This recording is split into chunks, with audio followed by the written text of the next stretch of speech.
Sakoli police station अंतर्गत एका 21 वर्षीय तरुणाने एका तरुणीला लग्नाचे आमिष दाखवून तिच्यावर अत्याचार केल्याची घटना घडली आहे।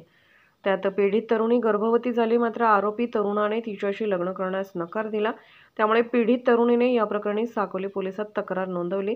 त्यानुसार पोलिसांनी आरोपीवर बलात्काराचा गुन्हा नोंद केला आहे। मात्र आरोपी पसार झाल्याने पोलिसांचा शोध घेत आहेत। मात्र अखेर भंडारा स्थानिक गुन्हे शाखा विभागाने त्या आरोपीचा शोध घेत त्याला अटक करत साकोली पोलिसांच्या स्वाधीन केले। उमेश बाबूराव बनसोड, तत्कालीन वय 21 वर्ष, राहणार टोली वॉर्ड, साकोली असे आरोपीचे नाव आहे, अशी माहिती स्थानिक गुन्हे शाखेचे ठाणेदार नितीन चिंचोलकर यांनी दिली आहे।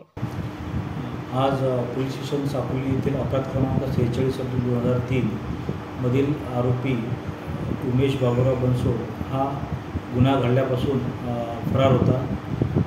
गुन्ह्याची खैत अशी होती की जो आरोपी आहे त्यांनी फिर्यादीसोबत प्रेमसंबंध ठेवून लग्नाचा आमिष दाखवून त्यासोबत बलात्कार केला होता। नंतर त्यातून तिला गर्भधारणा झाली होती। नंतर त्यांचं लग्नाचा नकार दिल्यानंतर 376 गुन्हा दाखल झाला होता। त्याच्यात आरोपी हा गुन्हा घडल्यापासून फरार होता। मधल्या काळात तो दिल्लीत वास्तव्यात होता। नंतर कोरोनाच्या काळानंतर तो नागपूरला आला।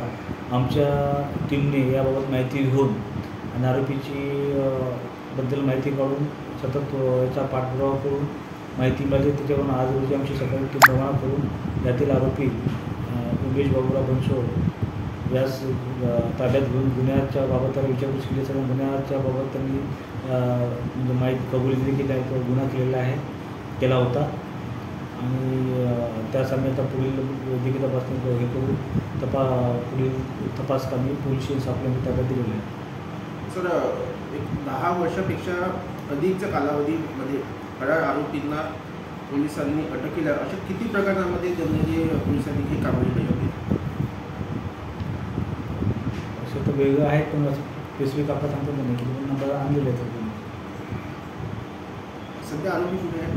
Sakoli police station.